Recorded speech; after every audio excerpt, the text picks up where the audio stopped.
बऱ्याचदा असं होतं की तुम्ही खूप सारे लोन घेता. दैनंदिन आयुष्यामध्ये आपल्याला खूप साऱ्या लोनची गरज लागते. जसं कार लोन असेल, हाऊसिंग लोन असेल किंवा पर्सनल लोन असतील, बिझनेस लोन असतील. पण ते लोन घेतल्यानंतरला आपण एका विशिष्ट वेळेनंतर ते क्लोजही करतो.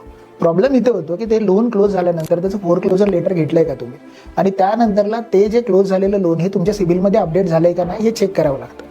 आपले क्लायंट आहेत, त्या क्लायंटच्या बाबतीत पण असंच झालं. 2017 साली त्यांनी गोल्ड लोन घेतलं होतं, पण आणि त्यांनी 2018 मध्ये ते पे सुद्धा केलं. पण त्यांनी त्याचं फोरक्लोजर लेटर घेतलं नाही आणि सिबिलमध्ये ते लोन आताही दिसतंय. जनरली आम्ही गेल्या महिन्यातच बसलो होतो, त्यांना काय हाऊसिंग लोनला जायचं होतं आणि त्या अनुषंगाने आम्ही ते चेक करत होतो आणि त्यांच्या सिबिलमध्ये ते दिसलं.